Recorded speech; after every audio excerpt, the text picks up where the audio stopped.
Buenos días, tardes o noches, ya sea el momento en el que estés viendo este video. Mi nombre es Armando Palmira y te voy a hablar sobre las técnicas e instrumentación de la recolección de datos. Una vez realizado el plan de investigación y resueltos los problemas que plantea el muestreo, empieza el contacto directo con la realidad objeto de la investigación o trabajo de campo. Es entonces cuando se hace uso de las técnicas de recolección de datos, que son las distintas formas o maneras de obtener la información. Para el acopio de los datos se utilizan técnicas como la observación y la encuesta. La observación se compone de nuestro uso sistemático de los sentidos que tenemos como personas para realizar las investigaciones. Esta está compuesta por dos formas, el científico y el no científico. La diferencia básica entre uno y el otro es que el primero tiene como medio observar con fines claros y precisos, y los investigadores saben lo que quieren y lo que quieren hacer. Esto significa que se preparan antes del proceso de observación. Observar sin intenciones científicas es ver sin un propósito definitivo y sin preparación previa. Ahora, las encuestas. La encuesta es una técnica destinada a obtener datos de varias personas cuyas opiniones interesan al investigador. Para ello, a diferencia de la entrevista, se utiliza un listado de preguntas escritas que se entregan a los sujetos, quienes en forma anónima las responden por escrito. Esta es una técnica aplicable a sectores amplios del universo, de manera mucho más económica que cualquier otros medios que se puedan utilizar. Ahora, la interpretación y análisis de los resultados. A la luz de los resultados obtenidos, el investigador debe analizar las categorías y las definiciones que conforman el marco teórico.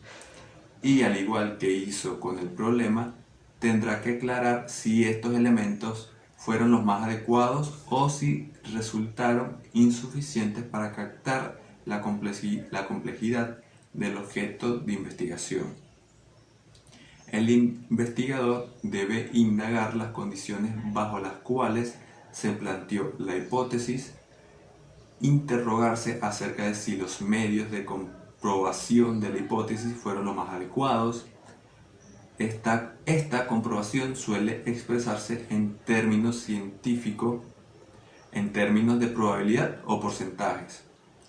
Si el estudio ha consistido en un trabajo científico de alto nivel, los resultados se generalizan, es decir, se aplican a la población estadística correspondiente y se expresan en forma de enunciados hipotéticos o leyes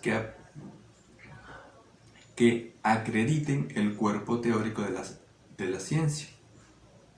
La interpretación de los resultados consiste en inferir conclusiones sobre los datos codificados, basándose en operaciones intelectuales de razonamientos lógicos e imaginación, ubicando tales datos en un contexto teórico. La interpretación depende de tres factores. Primero, el nivel de medición de las variables. Segundo, la manera en cómo se hayan formulado las hipótesis. Y tercero, el interés del investigador. Ahora, la interpretación de los resultados permite resumir y sintetizar los logros obtenidos a los efectos de proporcionar mayor claridad a las respuestas y conclusiones respecto a las dudas, inquietudes o interrogantes planteadas en la investigación.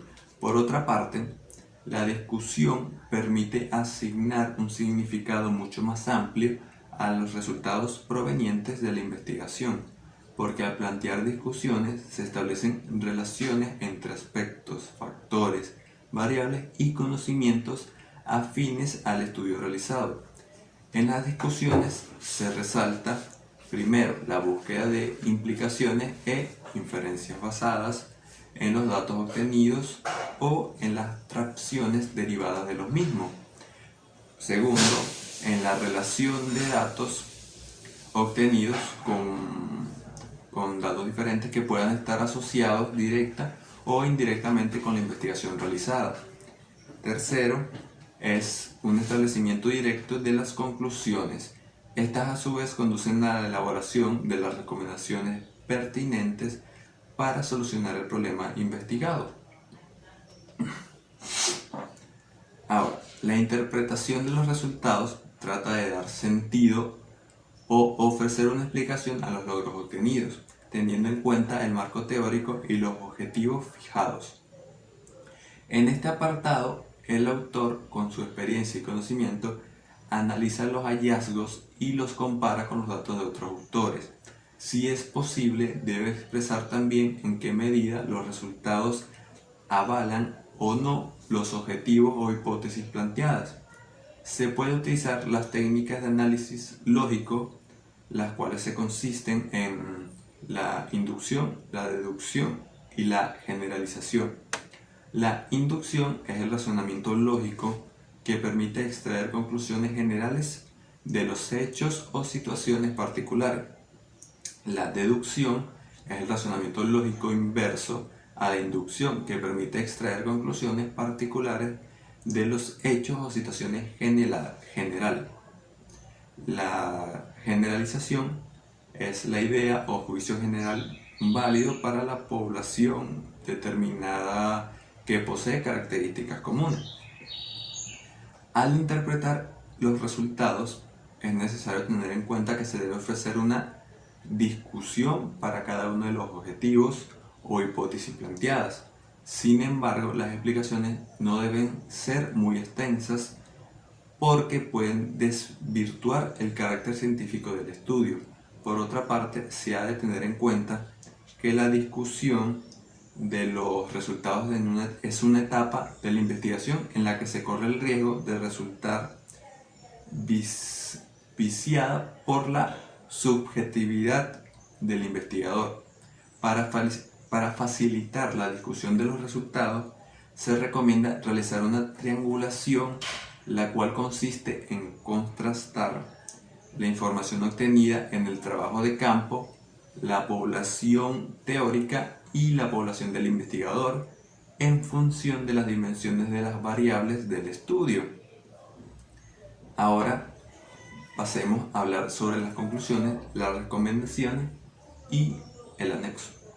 Las conclusiones: a la luz de los resultados obtenidos, el investigador debe analizar las categorías y las definiciones que conforman su marco teórico. Y el problema: tendrá que aclarar si estos elementos fueron los más adecuados o si resultaron insuficientes para captar la complejidad de los objetivos específicos de la investigación.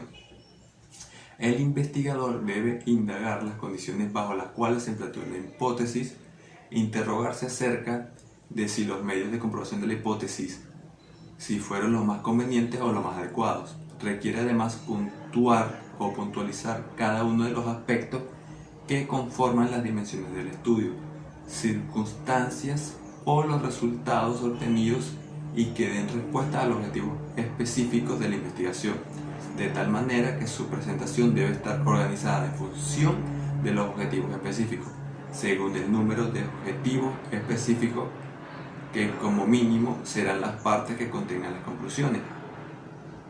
Ahora, en las recomendaciones, cabe señalar que al finalizar las conclusiones de una investigación, si procede, se debe incluir un cuerpo de recomendaciones que, de alguna manera, indiquen el logro de una situación favorable e ideal desde la óptica del tema tratado. Las recomendaciones deben hacerse únicamente sobre el punto o el tema abordado en el estudio. Ahora, los anexos. Se incluye como anexo aquel material complementario que no puede ser incluido en el cuerpo del informe, como puede ser un ejemplo el modelo del instrumento, la matriz del juicio de experto o el procedimiento para establecer su validez y confiabilidad.